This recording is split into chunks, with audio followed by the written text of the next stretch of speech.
It's a brand new year, 2023, MakerDAO, all day, every day. Welcome to another episode, the first of 2023, Drinks with MakerDAO Delegates. I'm your host, Frank Cruz. I'm joined today by my co-host, Schuppner. Happy New Year, everybody. Happy New Year, brother.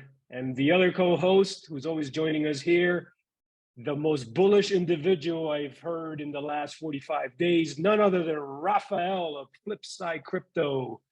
To the moon! Hey, Frank, good to be back and good to see you so soon in the new year.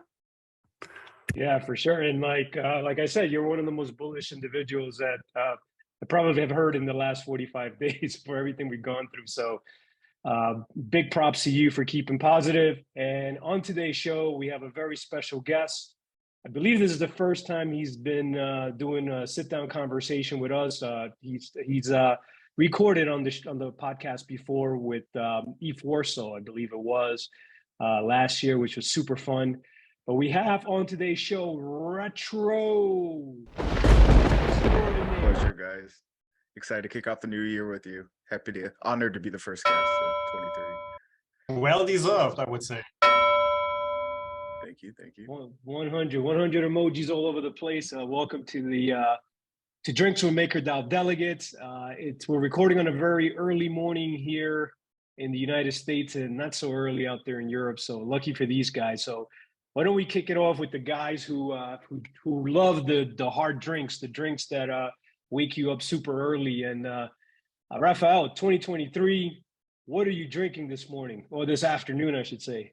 I brought something really special. Again, it's from my father-in-law. So as you can see, I turned this crypto show into an ad show for his products. And this is, again, from Kräuteroper, a very special liquor with rum, red wine, and grapes. I've never tried it before, so this is a first for me.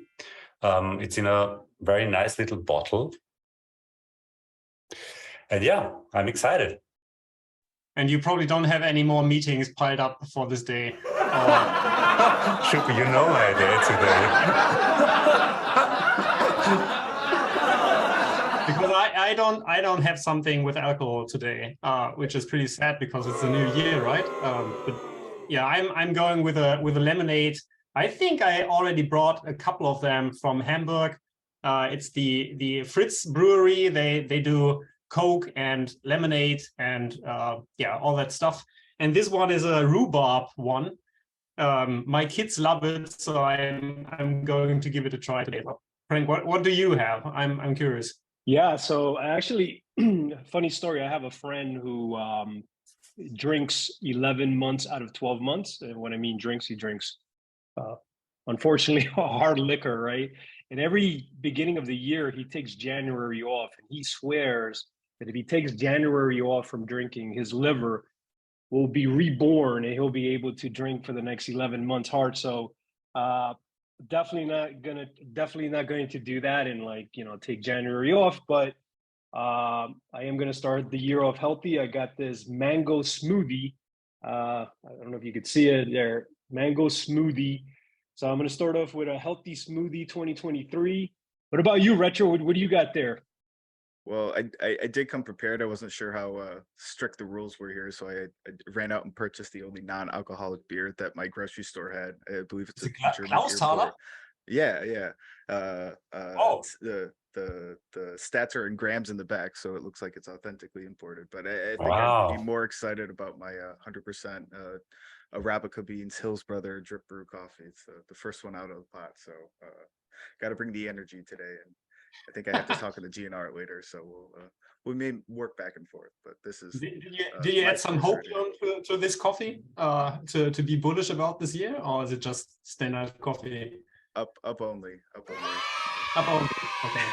Schuppner, I was basically reading your prediction about 20 billion TVL. So I think this is the bullish club here, right? Like we're ready to roll. Oh, I mean, it's just 18 months, just 1.5 years ago, we were already at 28 billion. I mean, right now we are at 8 something, I think, not that much. Yeah, but just 2 years ago, we were at 20 billion already. But that's like 2 decades from now, right? Crypto time. Yeah, ETH just gonna Forex and then we're there, right? I mean, it's not that hard. It's not that hard, and 10x would be fine. We got some wild predictions this morning. So why don't we kick off with predictions? Tim, review your drink there and give us the prediction where ETH will end this year. If you want Bitcoin too as well, the 2 most popular cryptocurrencies. So yeah, kind of give us a prediction there of where you think that will end, and give us a rating on that delicious drink you have there in your right hand. Yeah, it's foaming. So there's already this drink is really bullish about this year. Okay, and so I start with my prediction. My prediction is that this is not going to change a lot this year in terms of ETH price. I don't think it's going to go up a lot, but we will see the flippening. So you can see what I think about Bitcoin for this year, I think. Wowzers! So, yeah. He doesn't like the corn. He doesn't like the corn. Yeah. So this drink, that's really sour. I don't know why my kids love it, because they are really into sweet things. It's not that sweet. So it's really some kind of lemonade for adults, I would say. And it's an adult bottle, ½ liter. I mean, it's pretty good for lemonade. So I go with 4.3 on the 5-star Richter scale here. 4.3. 4.3, very cool. Not too bad. Not too bad to start off the year. What about you, Raphael? What's your prediction for ETH, Bitcoin? What exactly do you have on your hand right now? Again, one more time, just run it by me. It's a Kräuteroper homemade liquor, rum, red wine, grapes. Okay, it's a rum. Okay, I like it. It's actually delicious. Not too sweet, kind of sweet, not too sweet. You can taste the grapes really well. Yeah, 4.4. I'll one up Schuppner on 0.1. And regarding ETH price, well, I think sharding is coming this year. Lots of great technical innovation. I think major institutions will start building on ETH. So I think all-time high this year, 2,600 USD. 2,600. That wouldn't be the old-time high, but the annual. Annual high. Yeah, you're right. Yeah. Annual high.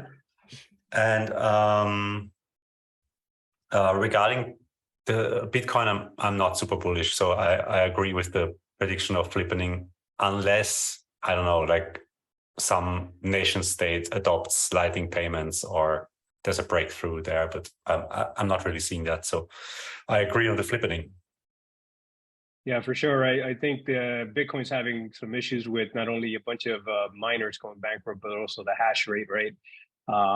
It's definitely getting lower. So there's definitely a lot of questions there, but hopefully that community will get things together. Retro, what's going on? It's 2023. What are you drinking? One more time, let the folks know. And what are your predictions for ETH 2023? I think I'll just stick with the coffee, if that's all right. Like I said, this is freshly hot made at home, ground beans fresh here. Start every morning with it, but like I said, up only, so we'll go 4.5 on the Hills Brothers coffee for this morning. For ETH, I don't know. If you talked to me before I started working at Maker, it's 10,000, 15,000 up only, flipping any day. But I think we're still in a building market. I mean, the halvening isn't until 2024 for Bitcoin. We might see some more action then. But I think it might be a pretty flat year, all things considered. Anytime that we start to see a spike, there's usually some other event that pops up, whether it's regulatory or some fun in the industry that we've experienced in the past year. So let's throw out an 1,800 for all time, or the annual high for this year for ETH. All right, interesting prediction, 1,800. I was thinking you were gonna say something like we're gonna stay at 1250 all year, but yeah, it's not bad. That would be an interesting prediction. I think we're a little low for where we should be, all things considered. All-time high may come in April. Let's review the recording later, and yeah, we'll take it from there. Next year, April, or this year, April? This year, April. I think we'll get a big spike and then start a nice slow decline into the start of 24 and go from there. Awesome. Well, for someone who hasn't eaten breakfast yet, this mango smoothie is pretty good. I just had a quick taste of it while you guys were giving your input. And yeah, let's go up only, and we're going to go 4.6, which is against my better judgment. Maybe my palate hasn't woken up yet, but it's a pretty good smoothie. It feels healthy, refreshing, ready to go do a workout later this morning. Hopefully I'll get some time. And yeah, I think my prediction for ETH, I have to agree there with Retro. I think it's going to be a year where a lot of things are going to evolve as far as hopefully L2s. And I also think that, any little spark that we can get in the DeFi ecosystem is going to get a bit of a rally going. So we could see ETH trying to retest that 1850. If we could get to 2000 plus, Raphael, I'll save you a kiss when I see you, because that would be a heck of a year if we could get to 2000, right? That would be over 50% return. So I'm thinking if we stay somewhere between 1250 and 1850, we'll have a good year. So yeah, let's get to it. There's a lot of things we can do beyond predictions. Retro, you've been named the facilitator of the team that's been around for quite a while, CES. So kind of give us the idea what exactly CES does and what your role is with CES. And all the good folks that are still there pushing the envelope and hoping to get things done in 2023. Yeah, well, for everyone's benefit, CES stands for the Collateral Engineering Services core unit. I believe it was one of the first core units, maybe 10, that was launched back in October of 21, was it now? Wow. Seems like forever ago. But the team was originally founded with the intention of supporting the entire process of collateral engineering, collateral onboarding. They were a heavy driver throughout the NIP6 and Greenlight process of managing all the applications coming in and working with the potential partners of MakerDAO to navigate the pathway forward. We are refocusing on the ES of CES, the engineering services. So it's been talked about briefly in the interim facilitator assessment report that I published in the forums that we'll look to contribute more to all smart contract development. We're not dropping the support of collaterals, but what we are evolving around is removing some of the project management functions and overall play calling of the collateral process and allowing a better fit team to do that. We've already coordinated with strategic finance and risk to move some of the digital assets like the CSI, the collateral status index, to their ownership and their management. The collateral management coordination meetings will also be run by those teams as well. And that will allow the developers within CES then to focus more closely on doing what they're good at, which is diving in deep into the smart contracts, potentially being in a better position then to support borrowers and not worrying about the entire process, but just focusing on what we're experts at. You guys are pretty innovative. One of my favorite innovations that I saw in 2022 was the introduction of the RWA jar. Have you gotten familiar with the RWA jar? And are there anything in the works that the MakerDAO community can look forward to? Something interesting that'll make the connection between RWAs and on-chain analytics a reality by coming together? Anything you can kind of give us an idea of there, what could happen in 2023? Yeah, specifically when I joined the team in November, we were working on deploying the GUSD jar. I'm not going to discredit the work that the team is doing. I'm definitely not a smart contract developer myself. I focus more on the organizational maturity and process management. So the role that I play within the team is really more focused on preparing them for the end game pivot and bringing the things that maybe the developers don't have experience with firsthand, like some of the business consulting and building out more of the customer experience of working with a client. So in terms of innovation, I would have to call one of my buddies from the core unit to go into more detail with something more accurate. But long story short, we do have some exciting announcements queued up for the end of this month, and potentially maybe a little bit sooner as it relates to Endgame. And I would encourage you to reach out to one of the developers to come in to have a more educated discussion than what I could represent for the innovation that's going on within the team. Can you tell us a little bit more about what's the team like? Like, how many engineers do you have, and like what did happen like to the culture of the team during this transition that was, I think, sometimes not as smooth as we had originally hoped? Maybe you can give us like an overview of like what's the team like, what's the size, and how people are dealing with this transition that I think has very early on and very deeply impacted your team more than many others, I think. Yeah, the challenge that I think everybody faces at MakerDAO is navigating this decentralized environment. There's a lot of different complexities, and it's a little bit of the Wild West for making some of the rules. I think the team experienced something that isn't super common within MakerDAO, but has popped up a couple times, which is a change of leadership, maybe a little bit quicker than it should have ideally happened within a traditional organization. But long story short, the evolution of CES over the past couple months, like I said, is really focused on that engineering services part of CES. So a part of coming into the interim facilitator role was making sure that the team was right sized, that the team had everything that it needed to move forward, and some of that was really downsizing the team and specializing. So the core unit right now is 3 smart contract developers that have been on since December and January of 21, 22. And it's Miguel, using Axel, and Nazar. They have a ton of experience and have done a lot of this work firsthand for a while.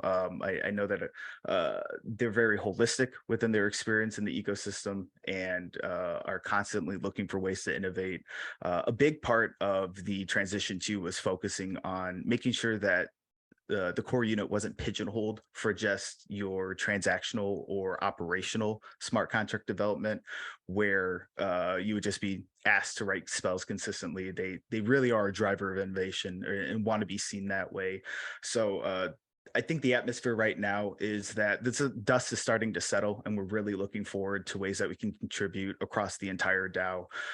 The team has really picked up contributing to the governance security scope, which is focused on how teams can collaborate with protocol engineering and create this omnibus spell process where more teams can come in that isn't restricted just necessarily to PE or CES, but down the road, any qualified smart contract developer that can pick up these rules, use the experiences that they've had about collaborating with protocol engineering and spell writing over the past year, and then again, unlock the potential of, I think, MakerDAO to really bring in more developers to contribute to the critical work that we're doing. That sounds pretty cool. I'd like to go a bit back in time. I mean, the last time I saw you was in Barcelona, where you contributed a lot to my knowledge building about the endgame state. So big kudos to what we all learned at this one-day workshop about the endgame.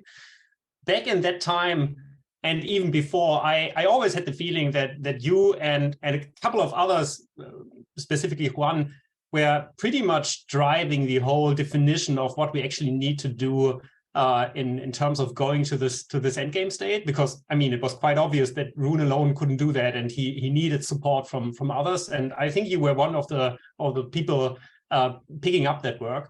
Back in Barcelona, I would have never thought of you moving out of this EndGame definition SES role thing that you were doing there. And it was kind of surprising to me by the time that we had this whole struggle with the CES facilitator change, that you stood up and basically said, yeah, I'm willing to do that.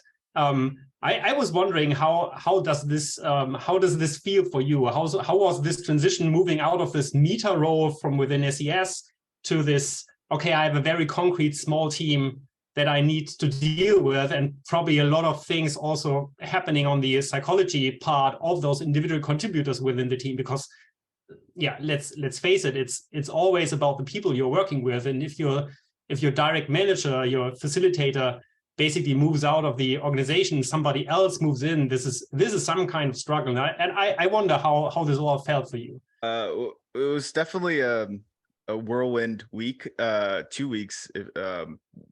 We came back from the meta retreat, and I believe it was that Sunday or Monday that Robert announced his departure from the core unit.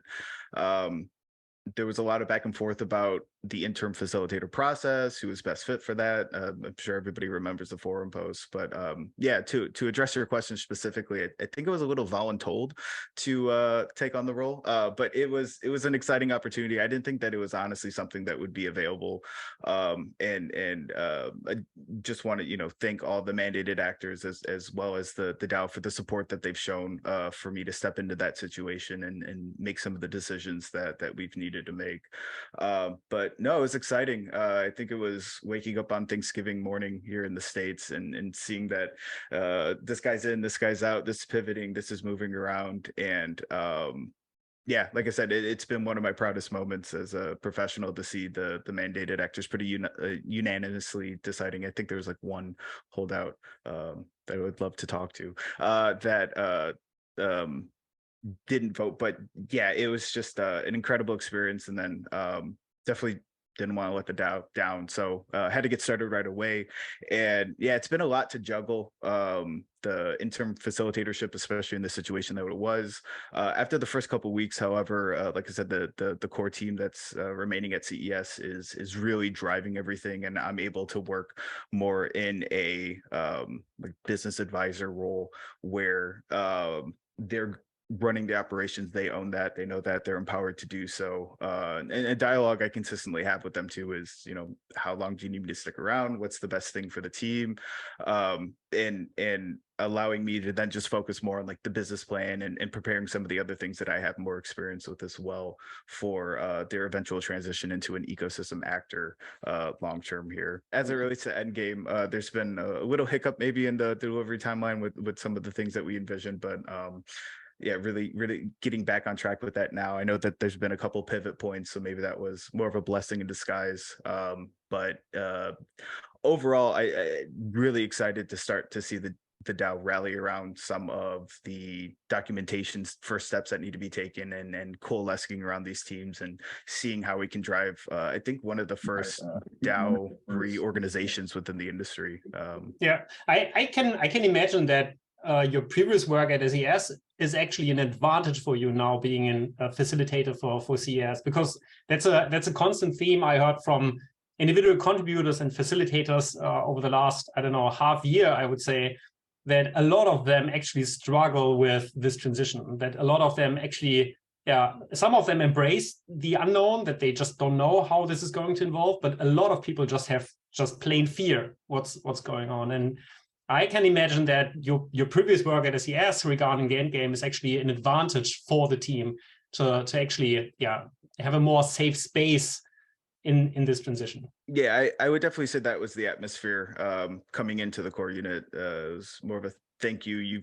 You've been spending about a month exclusively just working on this. Like, what should we do? Answer our questions. And it was also a very good experience for me then to continue working on what we started in Barcelona, which is working on simplifying some of the explanations and honing out what the team should be focused on. So instead of this very flat organization where everybody can contribute everywhere, and we have these discussions about, you know, is this conflict of interest, is this what the team should be working on. We're now allowed to refocus, and I think that was the main messaging that I tried to drive home to the team, which is let's just be the best smart contract engineers that we can, own that corner of the world, and then from there it's up to us what we want to do long term, whether that's some other evolution or taking on whatever else that the group wants to do.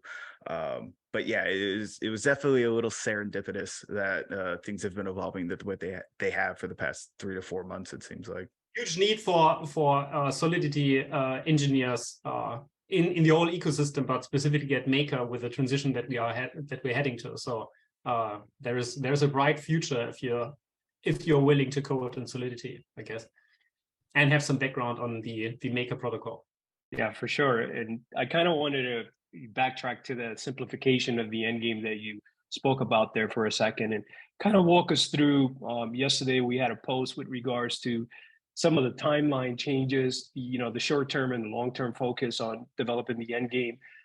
So if you kind of give us a breakdown, I'll link it to this show, the post, but kind of give us an idea where the biggest changes that are going to be made in the new approach to getting the end game going in 2023. Yeah, I think the most important takeaway is that the Governor DAO is back in focus, and that the timeline is focused more on product market fit versus getting it done within the next year, for lack of a better expression. Going back to the first point, which is the Governor DAO, now renamed to a Facilitator DAO.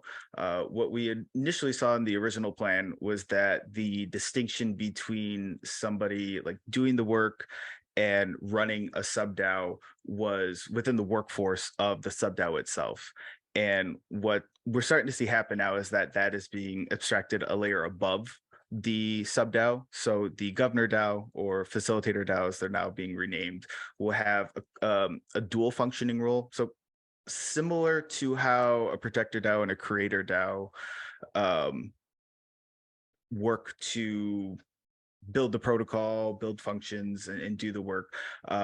There's only one title with the Facilitator DAO, but there'll be a couple different flavors of them, where the core facilitators will be your primary drivers of the DVCs, the framework rewrites, making sure that just the operations of the core are running smoothly.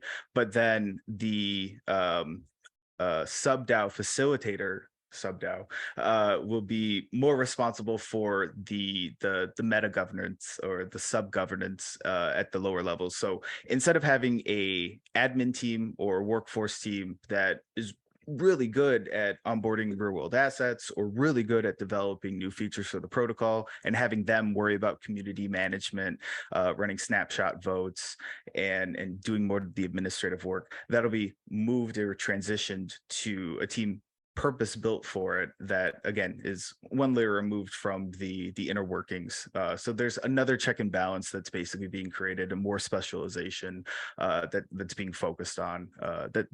That's my main takeaway. So essentially, you're removing the facilitator's role in the sub-DAO to make their life a lot easier, because from experience, core unit facilitators, these are the core units before the end game. It was a challenging role to be a facilitator and have to deal with just a bunch of the governing things that have to get done within a DAO, right? We're still learning and we're still building and trying to build the primitives of running a DAO. So it's super challenging. What do you think will be one of the biggest challenges when it comes to product market fit for the end game? I know this is something super important for me, because I really believe that in order for us to achieve that ETH price that Raphael said, 2650, I think we're definitely going to need retail and obviously the big whales, as we like to call them in crypto, to come back to the ecosystem and put money to work. And I think that product market fit is definitely a challenge for the ecosystem right now. So what are the things you think need to happen for the end game to get some traction when it comes to PMF? Maker historically is maybe not struggled is the right word, but hasn't really found their footing in terms of like marketing. There's been several core units that have focused on content creation. There's been, the events core unit that tried to take awareness of the protocol in a certain direction, but growth is really, driven a lot of that product market fit, going out into the clients and really focusing on the needs and the value that the protocol can bring. What EndGame, I believe, represents then for that line of thinking is really just allowing people who are building in our ecosystem and around our ecosystem to have more options to approach the DAO and say, let's talk about what this potential collaboration could look like. Something that I would love to see happen is if Maker can push the standards of what it means to be a project building on Ethereum and in DeFi, and kind of rubber stamp to say, if you're working with a sub DAO, if you're integrating with the Maker protocol, you're it, like you've reached the highest standard. It's kind of similar to having an app on the iStore. There's a ton of different apps, and it's a different engagement point, but the ones that are following the rules and doing it the right way, they get promoted, they get a larger access to the user base. So for me, what product market fit really means in EndGame is allowing the funnels, similar to like a sales funnel, but the inroads to the protocol to be more well defined and have more options. So everybody isn't necessarily combating to write a MIP6 or fight for the attention of a limited workforce, but have the opportunity to maybe talk to a couple different people, approach a couple different deals within the different groups, but then ultimately know that there's one public good that's backing the entire system. And I think product market fit is kind of being supported by the large industry players not necessarily following the rules. I don't think I need to mention who I'm talking about, but the transparency that we bring and the opportunities that we bring to just make a healthy ecosystem, I think is really what needs to be focused on. And the more that we can refine that message and showcase those opportunities to show that conflict of interest and special purposes within certain groups doesn't exist or can exist within this system, then I think that's really what we need to start marching towards and are marching towards with the overall plan. So maybe to go back to the EndGame delivery, because I'm really excited that this started and that you and Juan and Rune are driving that ship. Can you tell us a little bit about your role there and the role of SES? Because I know that when I joined last March, there was a framework for SES that basically also tried to do a lay of the land of the DAO and then chart a path forward. So has some of that framework been reused, or what is the general role of SES in the EndGame plan? Yeah, no, that's a very good question. And I think a lot of teams are asking themselves that as well.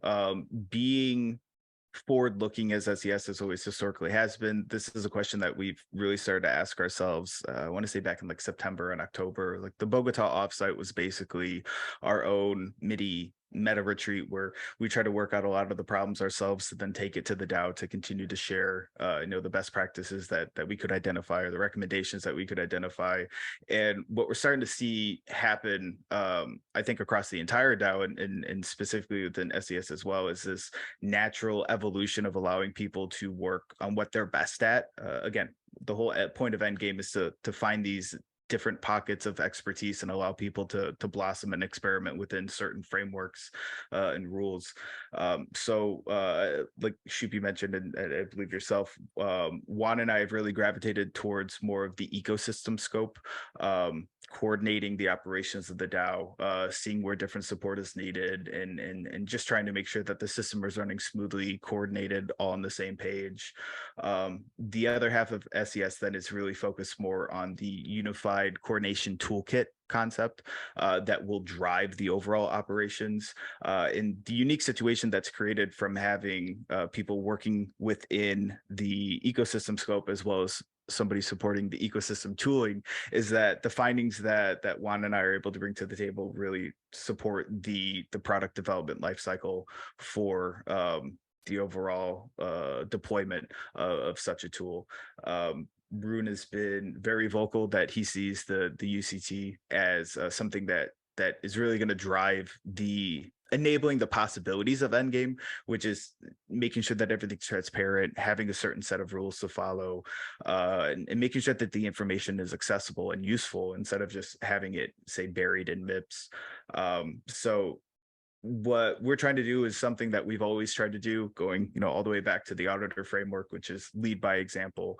And we're still figuring out all the say the minutiae and the details, or but the overall approach is basically it's focusing on running it and focusing on building a tool to run it, and that is kind of how the team is starting to evolve. And we'll see what happens over the next couple of months as EndGame continues to get more and more fleshed out, and we start to see more of the governance system today catch up to what is needed to enable the teams to continue to specialize in the near future. So it sounds to me like there's a couple of actors that are participating in kind of developing the pregame, and everyone is just sharing ideas. And throughout this, maybe you guys as facilitators, had some input where you felt that there was a lot of heavy lifting on the shoulders of facilitators, and now you're thinking of how you can make it easier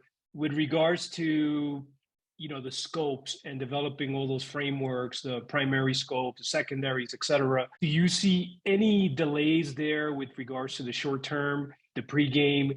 Is it possible that, the end of 2023 will come around and we won't have the primary, secondary, tertiary, whatever the hell you call them, the third layer of scopes not being drafted, or set in stone, as Americans like to say? Is it possible that could happen, or do you think that this is something in the short term, in the next 6 months? When I mean short term, I'm looking for a trade within the next 6 months. Is that possible that it will get done by then? I'm not sure if everything would be MIPified by then, but the rules or the best practices or the expectation of how work should be conducted and evolves, I would have a lot of confidence in saying that that'll be pretty far down the line being fleshed out. It's been not necessarily a challenge, but to build that momentum has been difficult because it really is doing something for the first time and trying to interpret a lot of information and make that into something that's operationally focused. But at the same point, this is I think what every mature organization does, especially at the scale that Maker wants to become, which is just write the rules down so that the information that the organization is building and learning isn't necessarily tribal in nature, where it has to be passed down by word of mouth or within the same team, but it could be this mature system that really unlocks the potential and the autonomy of anybody being able to come in and contribute, because the rules are clearly written, the best practices are clearly there. You still have to bring a lot of skill, experience, and knowledge to the table, but figuring out necessarily knock twice and ring once or something, that those sort of processes are where information goes, I think will benefit from being a lot more transparent, and specifically as it relates to the scopes and the development of DVCs and starting to build the feedback loop around that. That's going to be the primary driver of strategy long term. What we see today is the forum, the GNR, informal discussions, the Discord, moving all that into structures is really all we're trying to do, and then within that structure allow the ideas and the quarrels to lead to consistent, sustainable improvements that the DAO can benefit from, both short and long term. And with your experience from the real world, would you say that most S&P 500 companies, for lack of a better word, follow this structure? Although it's centralized, this is the structure that they all like to follow? I got to be honest, don't have a ton of firsthand knowledge at that level, but I know that what I've seen firsthand, which is taking a, say, business owner in the Midwest that has necessarily been running their business the same way for 5 to 10 years and allowing them to get to the next level. That's an important critical step to allow that expansion and growth. So you just don't have one leader. You have everybody enabled to lead and to make improvements and to understand how the system works. It's a little bit of a catch-22 because I think what we're doing today is one extreme where we allow everybody to play everywhere, to have visibility and exposure and contribute to conversations in every aspect of the organization. And where we're moving to is more of the specialized role. But instead of saying everybody has to play in every area, at least knowing how everything works or allowing yourself to find the best pathway to where you contribute the most value is really the key there. Yeah, and I think that it's, super challenging for a DAO to get these things right when it comes to competing against a centralized entity. And I would imagine that, I know Tim and Raphael, you guys are both in Germany. Tim, how easy do you think it would be for your former centralized hierarchy to pivot from a centralized to a decentralized organization, kind of follow these structures where you have all these scopes and then you have all these voter committees kind of making the decisions, and you have a bunch of awesome people like us delegates kind of helping push things through? I'd say that the way that Germany's culture on organizations, any of the companies I know in Germany is actually moving over to some kind of decentralized model. I don't see that coming. There will always be some kind of man in the middle system in between that you, I don't know, see with large companies already, with shareholders basically delegating their voting rights to basically their bank to actually make something. But usually this is just very passive. So I don't think something like this is going to get applied anytime soon. It's probably somebody else is doing it. And if it works out, then this is just going to be some kind of Darwinistic approach that we get pushed to do that. But we are not going to be first movers here for sure. I'm pretty sure there's not going to be a first mover here in Germany at least. I think so too. I mean, but I think to Retro's point about leaders, I think there's this thing like called tyranny of structurelessness, and I think to experience freedom, you actually need like a certain set of rules that then enables the freedom on top of that. And I think what Maker is currently doing is just defining areas for freedom and growth, and actually hoping that this will enable expression in a more meaningful way than everybody shouting over each other over the same topics on one forum. So this is what made me so bullish about EndGame, is that it's a very clear paradigm to scale a decentralized organization. And I think scaling is super hard, especially because of information, right? Like you can see that as an organization scales, it becomes more and more burdensome to make sure that this kind of know-how integrity remains intact. And I think this kind of approach that we have in the EndGame is it hasn't been tried before, and I think it can work. So I'm really interested in that experiment. And I have a question there for you, Retro. Like, I think most of your team is remote, right? You're in different locations, and now you have this massive project with lots of known unknowns and unknown unknowns.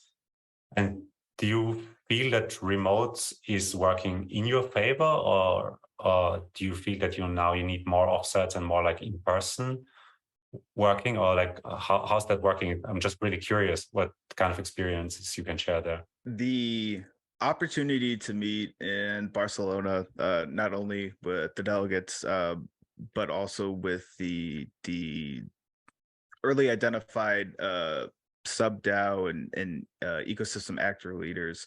I think it's hard to put a value on that, especially where we were at that point in time, which was, maybe a little uneasy, maybe a little excited. Everybody definitely had a ton of questions, and to just get in the same room for, the better half of a week and just work through a lot of different discussions. I think it's needed from the standpoint that it allows people to focus, and it removes some of the barriers of actually working and conversating. That's a word, but they'll definitely be needed, but they shouldn't also overdone. A lot of work can get done remotely, and I think it just goes back to, you know, making sure that schedules are well structured, making sure that there is a focus on what's important and what's going on. On top of that, there's still, you know, the original obligations of core units to the DAO.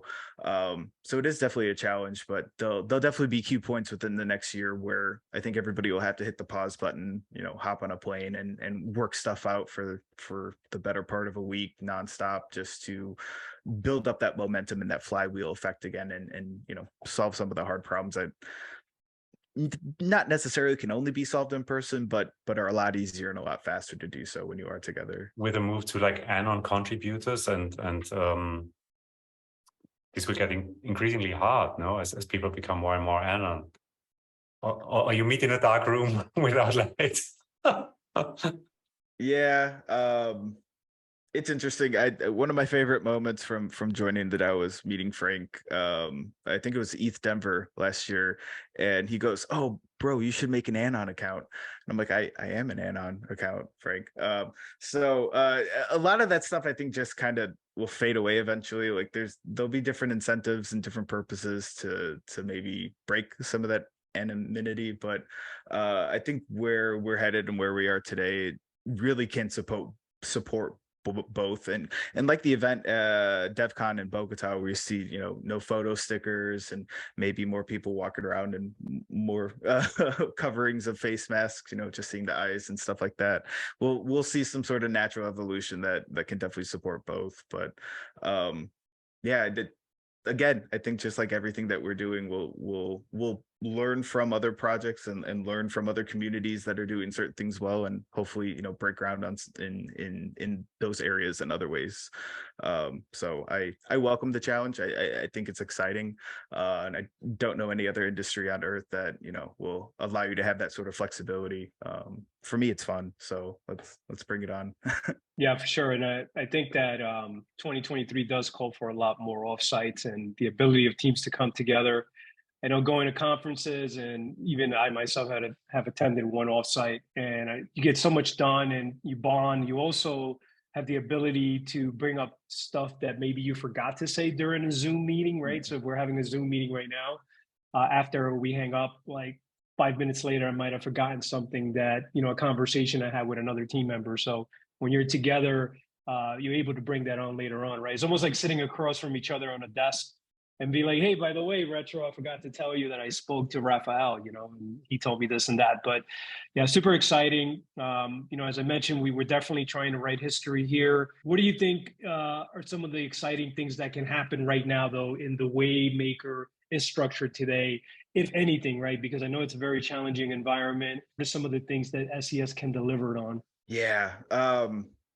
One of the first things that we're starting to look to deliver in the near term, especially following up the conversation in the DVC call yesterday, is that project-based budgeting concept. That's something that we're definitely taking our time with, and I'm trying to pull in lessons learned from the interim facilitator opportunity as well, to make sure that we build something that's comprehensive, that potentially looks like a framework already, or something that can flow into a framework once eventually, you know, that starts to take more shape. But that's a great opportunity where we have a target that's painted, you know, 12 to 18 months out about where we're trying to go, and there's improvements that are needed today that would carry a lot of weight and value.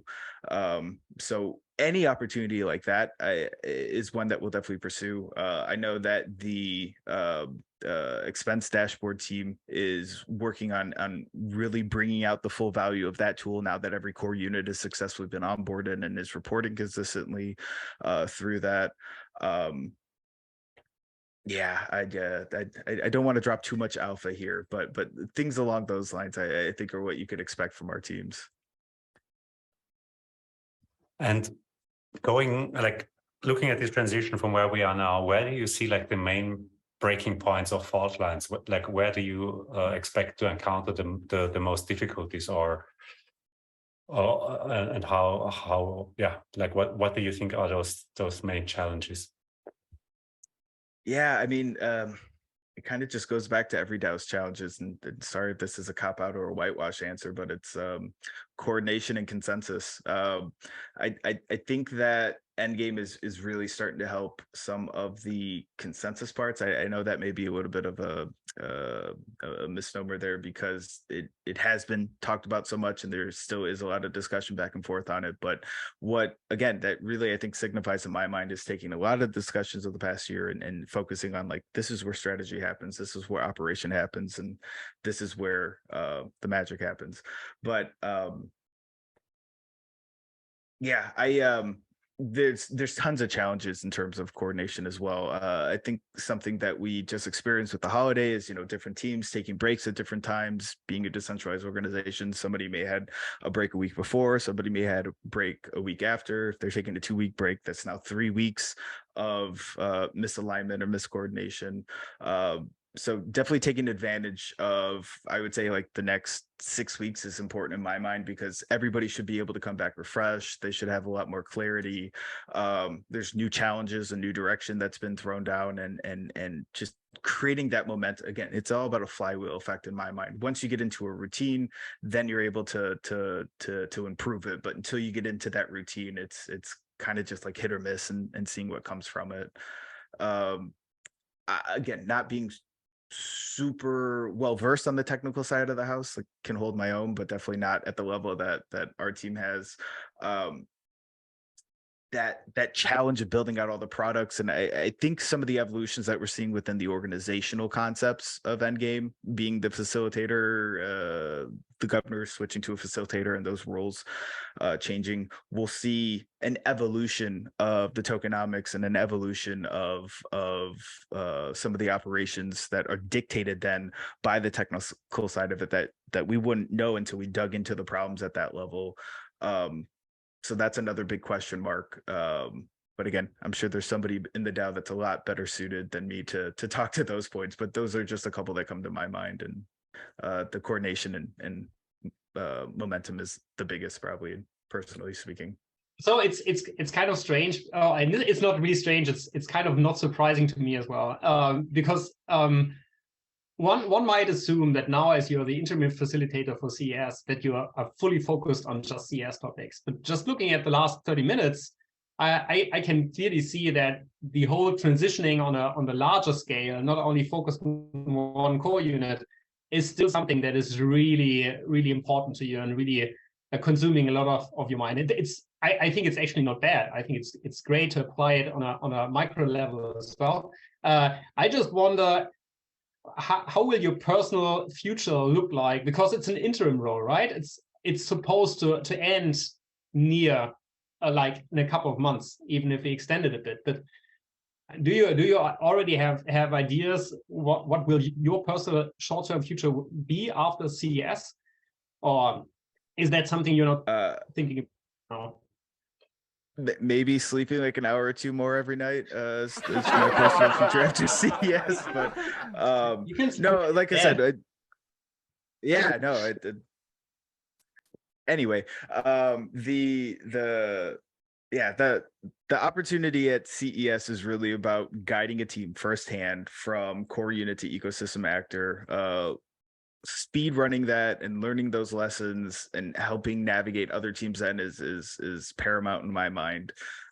So again, it's this very serendipitous recursive feedback loop of opportunities and just trying to share the knowledge with as many people as possible, template it, maybe just make it as painless to allow people to focus on what they're good at. My personal future here is something within MakerDAO. I'm Juan consistently asks me, he's the facilitator who hired me, like, what do you want to do here? You know, what's the dream role? For me, I'm living it right now. So wherever that takes me, I'm very comfortable with, and just working on solving some of these hard problems and you know, taking on opportunities to try to maximize them is really what I'm about here.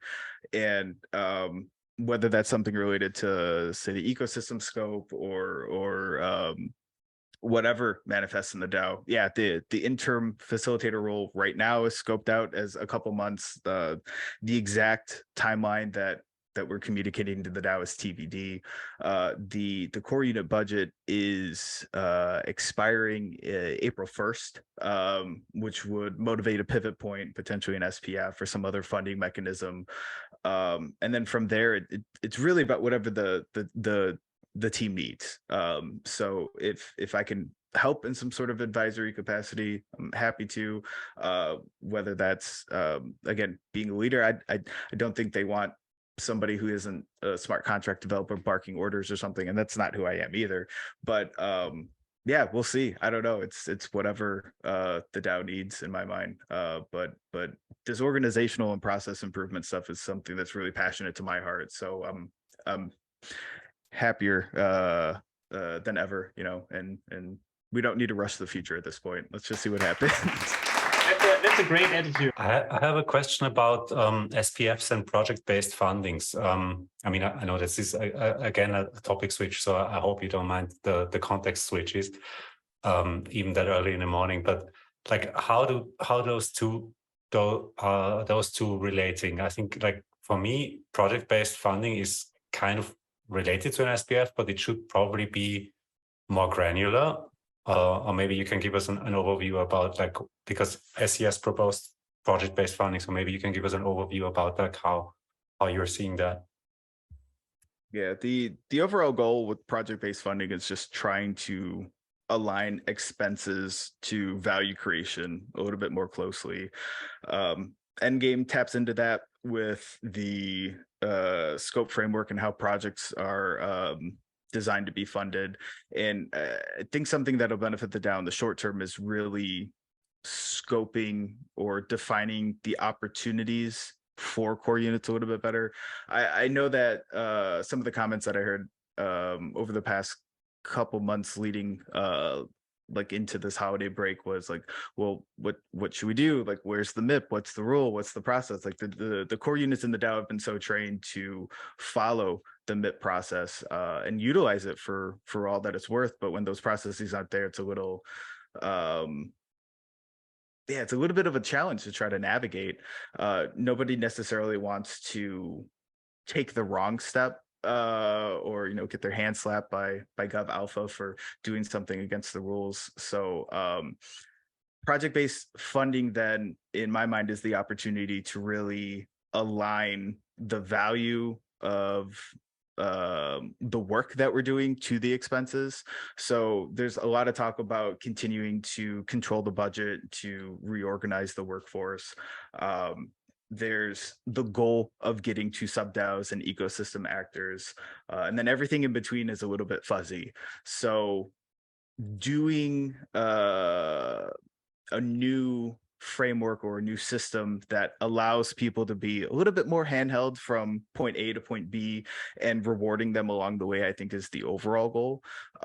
If you take a more academic look, today we have 3 funding vehicles within the DAO. It's the MIT14, which is just a simple DAI transfer from the protocol to a wallet.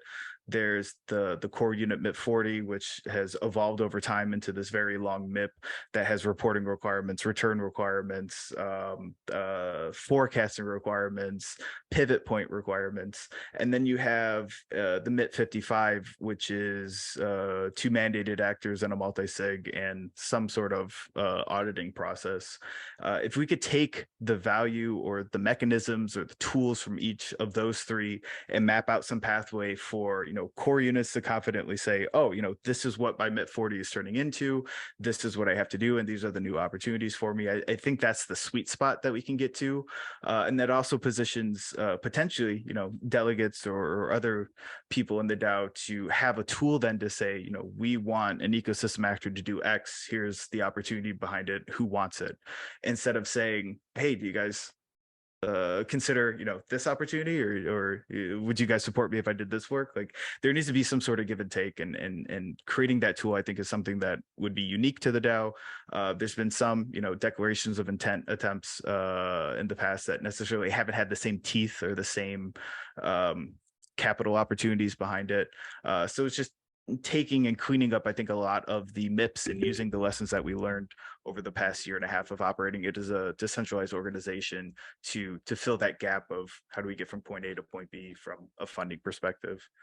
So it's like SPF is basically from, I say, the taker side. Like I come and say like, hey, I want to do that. Can I have money? And project-based funding is from the giver side. Like I'm saying, hey, there's this work. Who wants to do it? Is that like a way to sum it up? Yeah, and what that looks like in a little bit more of a practical sense. Again, still being worked on. We're hoping to hit the next RFC deadline, but don't want to roll out something too soon and cause more chaos. What I'm working through in terms of developing that framework is really having one object, one entity, one MIP over here that says, here's work, and then another object over here that says this is what it takes for me to deliver that work. Whether the object over here that defines the opportunity is produced by myself or from delegates or from anybody in the DAO, I think is a little bit irrelevant, because it still would have to go through the same, governance acceptance process. It's not like writing a forum post and then I'm responding to it right away for my own opportunity. But to clearly say, here is some work that the DAO wants to do strategically, and here's the available capital to do it, that creates the opportunity for competition, the proper transparency, because if somebody can say, I can deliver this for X or I could deliver this for Y, then what do we care about PTO and things like that? It's a project. It's getting closer to the transactional relationship, I think, that EndGame is also after. But if we build it correctly, we could get that careful balance of not only a vendor type relationship, but also solidifying the job security and comfort for a decentralized workforce to really kind of stake their claim and say like, maybe I didn't get that project, but I'm not going to run away. I want to have that knowledge retained. So there's a lot of different things at play. The whiteboard's pretty messy, but I think we're getting close to something that will be valuable not only for the DAO and EndGame, but also the workforce to continue to grow alongside with. Yeah, and I think a follow-up with regards to governance and DAOs with someone like Peyton Rose or Patrick J would be super cool if we could do something and have them on here and kind of talk about some of the drawbacks that the current MIP system of MakerDAO has, right? You touch upon that, Retro, so I appreciate your comments there. But just real quickly with regards to project-based funding, what are some of the drawbacks that you have on that whiteboard? Because I've heard things from, here I am, I'll ask for some kind of project-based funding for ABC project, and then like 3 months later, I'll be like, hey, the funds are spent. Can I have another 100,000 DAI to continue building on that? Have you thought about some of the drawbacks that you have on that whiteboard back there? Yeah, definitely. And in my mind, it touches on a little bit of what you said, but it's more so about creating a system that has the flexibility to both allow that to happen if that's the healthiest thing for a project. Like maybe we need to spend some R&D to see where we get, but also make sure that the work for the light staying on is done consistently and correctly, giving delegates the tools then to not just see a number go up or down in some posts in the forum, but to really see how this work impacts the DAO in a holistic view. So on one side of it, for the situation that you articulated, it's more so, yeah, we did run into a challenge. This is a new development opportunity or a really hard goal that we're trying to get after, and we failed, but we know that we'll be successful. How do you build a system that doesn't penalize somebody and forces them to work for free for a quarter to then catch up, but make intelligent justifications? There's been some talk about how if somebody submits a spell and it isn't, this is from the governance security scope point of view, if somebody submits a spell and it leads to an improvement to the framework, then they won't be penalized because they're improving the system with this learning. I don't think that we can get to that level of maturity this quickly as needed within the DAO, but in my mind, like I don't want to consistently do like a rip and replace. Like I want to build something that can lead into a very mature scope. So maybe it's starting at a less detailed level and allowing us to learn some of these lessons and have the opportunity to build in these roadblocks. But yeah, there's a lot of different things at play, and for me, it's just making sure that if there is a challenge or if there is a failure, we're not penalizing the wrong part of the process. That we're mature enough as an organization to say, oh yeah, this was really hard, or no, this this is an excuse, we need to take action around this. But then there's a lot more complications around, well, if we're not paying this workforce, who's going to come in and do it? And I think that just goes back to some of the existential conversations that the DAO has had at large. So it's balancing expectations, but also making sure that it's practical for what we need today. And we'll try something and see where we get. I don't know. That's the best I could tell you. For sure. And I think that, with time, everything will get done. We'll figure things out in this decentralized ecosystem. So super exciting stuff. One more thing before we let you go, man. I know there's the delivery of the Coinbase custodial. Are you guys, SES, circling back to your team, are you guys done with that? Or is there some stuff that you need to deliver? So I think that's a very appropriate question, kind of end on, brings us back to where we started. Dropping the C of CES and focusing on the engineering services, we're a bit in a holding pattern, waiting to hear back from the people who are driving the deal on what the next steps are.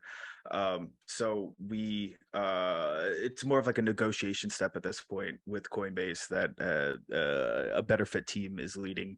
And then once the expectations are aligned from MakerDAO and Coinbase's side, when that's ready to be thrown at our team, we're ready to act.